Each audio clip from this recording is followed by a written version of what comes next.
Hello, you tube socks! Welcome to Dendrick's Evening Toy, the channel that is your new leader.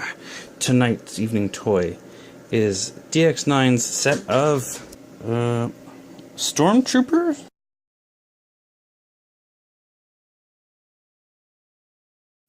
Right, well, it's the DX9 War and Pocket Seekers, basically. So we've got Air Commander Usurper, who is Starscream. Thundercracker is called Warrior Blue Bolt. And the other warrior here is obviously Skywarp, who they've called Sky Shaker. And yeah, apparently they're Stormtroopers. Great motto here: let us fight for our common goals. The legendary heroes in your pocket. That's not what I would call them, but okay. Yeah, so they've got this set of 3 here for the original Starscream, Thundercracker, and Skywarp. There's also another set that has the cone heads, Ramjet, Dirge, and Thrust. But I decided not to get those after getting these guys.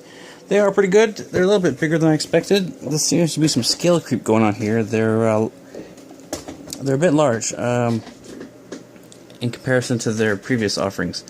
And I noticed that with the Dinobots too.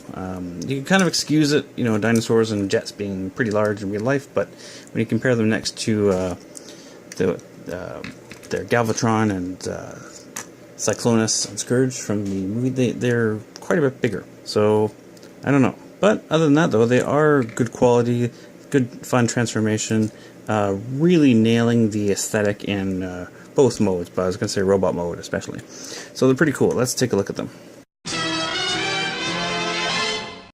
Now, again, I have a bit of a problem with the scale here, because here they are with the last set of DX9 War and Pocket figures I bought, which are the Doombringers. You can see that the Seekers are larger, and I'm not sure if they should be, especially when you look at how small Galvatron is there next to Starscream. So it seems like they're playing a bit fast and loose with the scale here. Kind of all over the place. Actually, the Doombringers weren't my last DX9. This, of course, was the Dinobot Slag, and yeah, he's bigger than all of them.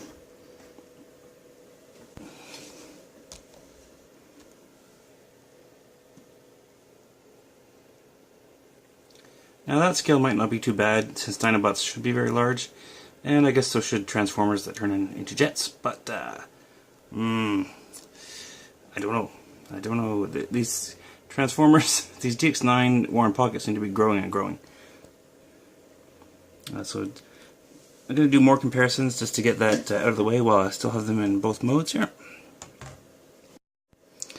So here's our DX9 over seconds from the right there, and I've got them lined up with obviously a G1, Skywarp, a Chug Classics, whatever, and the current Legend size. So we're sort of in between. And just for another idea of size, there he is with Titan's Return. And there's the jet mode side by side for Thundercracker.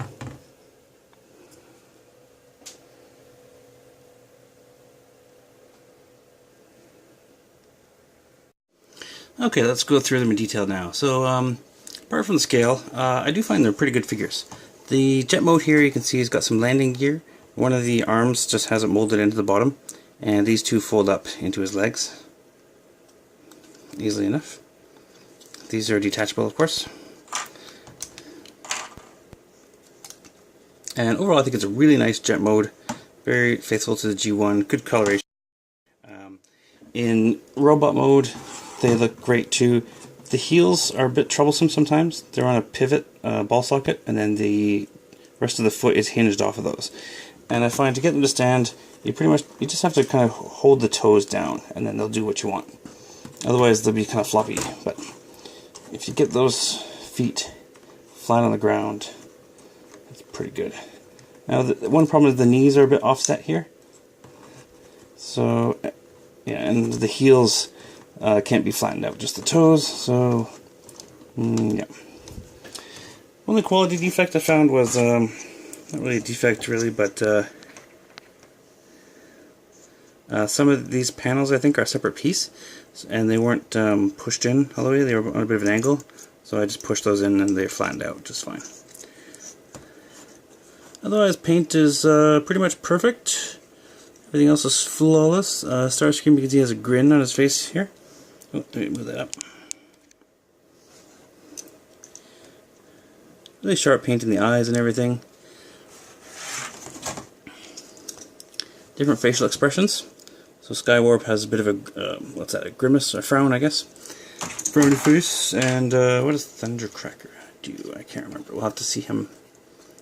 We'll have to transform them. They come packaged in robot mode. So let's transform them into jet mode first. So we take the weapons off. I'm not sure if I'm going to do this in the right order, but the head slides back a little bit on this track. I just kind of wiggle it as I move it there. These click back, that's kind of cool, so that the arms can hinge in and out of the central area here. The wings, by the way, are all folded up in the back. These kind of slide and unfold in several different ways. So we'll get these out of the way like that first. And let's see, we need to get this down here. So we'll start that. Now the arms will be a bit in the way, so let's take the cockpit out and unfold this. That. And now this one arm here, this hand likes to come off. It's just pegged in there. You may want to glue that on. And this one goes over and down and actually folds on itself twice like this. There's a double hinge there. And turns around. So that sits in his chest and serves as the landing gear. This one goes the other way.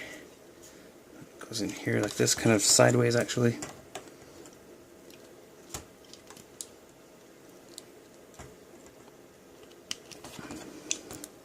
And then you need to fold the fist up so that it plugs into the cockpit. And that's where his other arm sits. So you can see how that works. And then these lock back down. I think that's pretty clever. That's I haven't seen that before. And this goes the rest of the way down. The head kind of tucks in the butt area there. Right there. Now, it can truly be said that Starscream had his head up his... And this just proves that Starscream's always had his head up his ass. These lock together. And back a bit. Okay, so that's now we're to here. And now these parts, let's do the legs. This panel kind of double hinges. It's a little bit tight. It is DX9 we're dealing with. I just kind of, yeah, that works well. We pull this down. And then we can hinge it up. And this covers up the face. And then the toes can tuck in here. And it's just like the Masterpiece where you can still angle the thrusters on that ball joint. And then the back, the wings here do a little bit of magic. They swing out. It kind of happens all at once here, but again, this is a bit like the Masterpiece where it gives that wing shape. So you can go up like that. Then this tabs into the side of the leg. You know, this transformation is going really well this time. I usually screw something up on camera, and this is going great. So, yeah, and then just straighten these out. These don't really lock into place, so you kind of have to play with them to get them upright. And there's Starscream in jet mode. And I think it looks really sharp. Gray nose cone, which is cartoon accurate in most episodes. Oh, and then of course we just peg the weapons back onto the underside of the wings. It's a pretty straightforward transformation. I think I just checked the directions once to make sure I was doing the arms correctly. And yeah, this part's a bit loose. The only thing I don't like here is it sinks up into the abdomen. So you kind of have to make this level as you can. And then if you want to flip these landing gear down, they're just sort of wheel shaped. So it works well enough. Just, you know, fit and finish isn't flawless, but it's quite good. So to transform it back, let's do Thundercracker. So of course it's just the reverse stuff. You can take these wings, take these broken wings, take these broken wings. Bit of mold flash in there, not a big deal, but I'll probably go with that with a hobby knife later. And let's see, now we want to fold this around.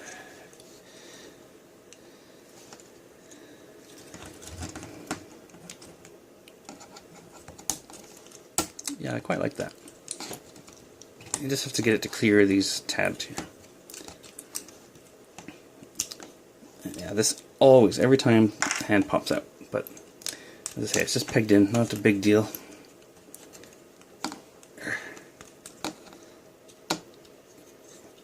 And then this has to spin all the way around. So the hinges are different, right? Like this arm can end up going sort of double jointed backward because of the transformation. And that's, yeah, I'm probably going to glue that in. Flip out. And then the easy part.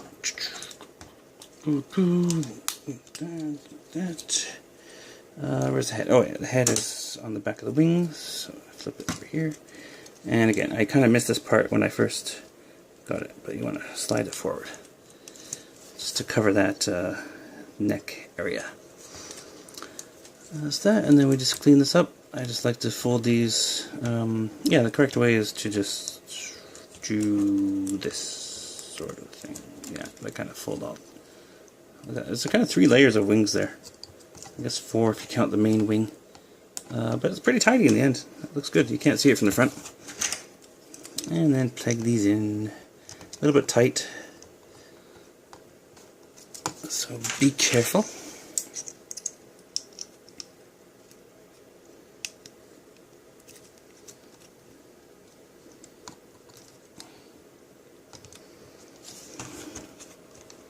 And there's Thundercracker back in robot mode.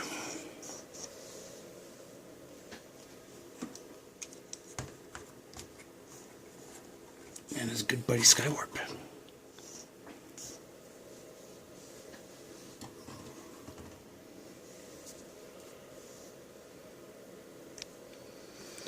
So there they are. Yeah, I do quite like them. There's also a set of cone heads that you can get.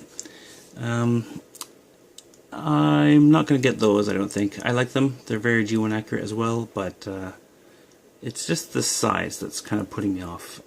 I really love everything about these as far as the figure and transformation goes. I don't know why nobody can get Skywarp right. My complaint is always that they never paint the shoulders purple, or when they do it's metallic or some stupid thing, but most Skywarps don't have purple shoulders, and I guess it's to make him consistent, but in the cartoon he was the only one that had his accent color on the shoulders. Everybody else had their main body color on the shoulders. So, you know, he's a little bit different, but yeah, that's always missing. It would have been also nice if the what do you call these? The intakes here were silver instead of gray on Thundercracker and Skywarp. Starscream at these matches, although it's flat plastic, whereas this is metallic paint. So yeah, just not perfect, but again, they're very good. It's just that, you know, you're paying, what is it? What are these guys? $100? So yeah, you know, expectations go up along with, proportional with the price. But they are good. I recommend them if you're okay with the size. So that's why I really wanted to put a lot of comparisons in at the beginning to show you guys how big they are. You know, the most important part is that they're actually really fun. I've had these guys on my desk at work for a little while, and I find myself fidgeting with them quite a bit. So they're fun, and I think that's the most important thing. The proportions are also really good. I love how the body is more slender than we usually see. Would have been nice also if the legs could have slid over so the knee was lined up properly, but again, those are just nitpicks. That's about it. As always, thanks for watching, and thanks for watching.